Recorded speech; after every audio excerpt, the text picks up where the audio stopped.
A new landmark study from the United States has revealed vaping can increase the risk of heart failure by almost a fifth. Yes, researchers have tracked 175,000 participants and found that those who use e-cigarettes are 19% more likely to develop heart failure. Well, that's a big study. So is it time to finally crack down on vaping? Joining us now, the Director General of the UK Vaping Industry Association. That's John Dunne, who's a regular on the programme, and someone who nearly died from vaping, Ewan Fisher. But John, first of all, you know, I'm getting a bit fed up talking to you, John, to be quite truthful. You're always being called to defend what's going on here. This seems to be a pretty comprehensive report into this. You must be concerned at some level about this. Well, first of all, you need to take a look at what the report actually says. And the researchers point out themselves that this does not show a causal link to heart disease. This is purely an observational study of data. It is not a clinical trial. The data that we have seen from clinical trials actually says the reverse. The British Heart Foundation's Veritas study, for instance, shows that significant improvements to vascular function within a month of switching from cigarettes to vapes. But nobody is saying that vapes are 100% safe. If you don't smoke, you shouldn't be vaping.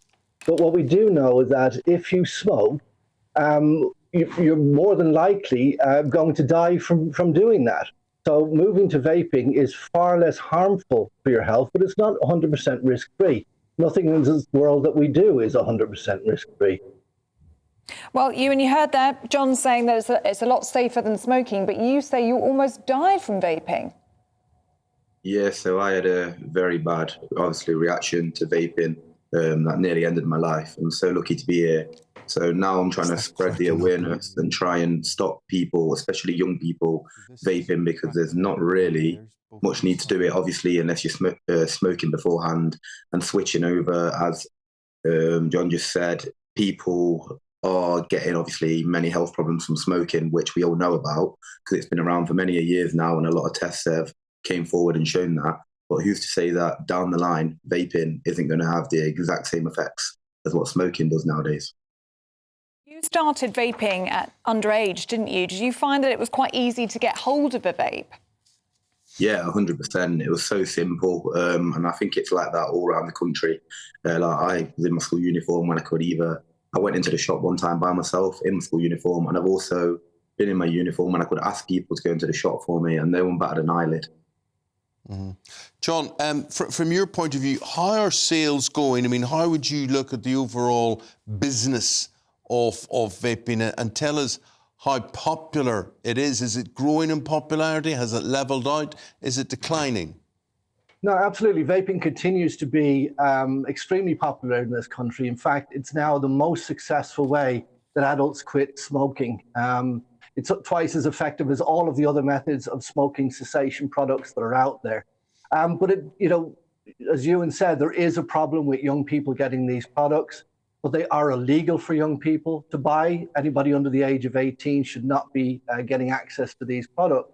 And this is one of the reasons why we've highlighted many things to the government, looking at things like licensing, for instance, of vape retailers to ensure that only responsible people are selling these products, but also looking at increasing the fines to up to £10,000 per instance to anybody selling these products to young people. These are an age-gated adult product, and that's what they're designed for, and that's who they should be sold to. Ewan, do you think that we risk becoming a nanny state if we were to ban vaping entirely? It does increase the risk of heart failure, according to this study, but so does junk food, so does things like alcohol, and we wouldn't think to ban those. Yeah, no, 100%. I do understand where you're coming from. Like, if you was to ban vaping and then obviously everything else that also can cause these sort of problems, then people would be looking at that also.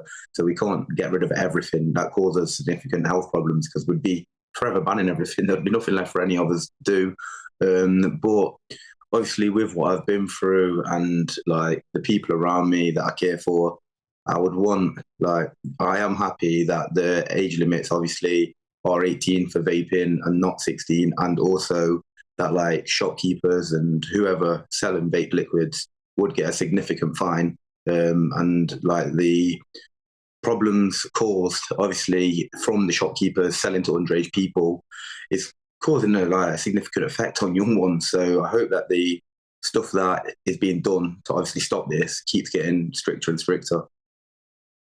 What is your feeling, Ewan? There's not a high street in the land which isn't opening up vaping shops and outlets and whatever, and they are all bright lights and look very happy places and whatever it is. So when you walk past or drive past one of these, what is your overall feeling? Especially where I live, there's our high street is bombarded with vape shops, like really, really bad. You can't walk between 10, 15 shops without there being another one. And obviously it's not nice for me, as obviously I've been through a bad time from all of this. But just me speaking about it is me trying to help and spread awareness to help people.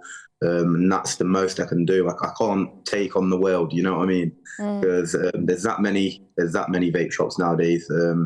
It'd be very, very difficult to try and have an even bigger effect other than what I can do from just speaking. Yeah, they really are everywhere. John, do you think there is enough awareness? I mean, obviously Ewan is talking about it to us now, but do you think there is enough awareness out there about the harms of vaping? Because with cigarettes, you get the pictures, don't you, on the outside of cigarettes. It's quite clear what the harms may be, but you don't hear too much about the harms of vaping. Well, first of all, you've got to understand, Ewan's situation. And I think I've lost count of the amount of interviews Ewan and I have done together. Ewan's is a very rare, severe allergic reaction to one of the food flavorings within the liquid. It's not a very common situation. But what we've got to be really aware of is that there's so much misinformation out there on vaping, very similar to what we're seeing in the media around this report today. The report does not state what is being bandied around in the headlines. But there is a huge opportunity, I think, for sensible education programs out there. But one of the issues is the industry itself is being basically muzzled by the regulations that are even getting worse. So it's very hard for us to challenge the misinformation that's out there. We rely very much on the government to do it. But as we've seen in recent months, the government is taking actions that, frankly, are baffling to us as far as public health is concerned. So, John, there you are. You're running the industry. You're telling us how it's going and whatever at the minute. Do you actually vape? Do you do it? I vape on occasion. I'm actually an ex-smoker. I used to smoke 3 packs of cigarettes a day. And I lost both my parents to lung cancer from smoking. So I'm very aware of the issues that are going on. But what I do know is that my occasional vaping will do me absolutely no harm whatsoever. It's probably just as harmful for me as the coffee I'm drinking this morning. So I'm not worried about it at all. OK. Gentlemen, thank you both for highlighting the argument, and people will have their say this morning. Really appreciate it, John Dunne and Ewan Fisher. Thank you. Keep well, Ewan. Thank you very much indeed. Thank you.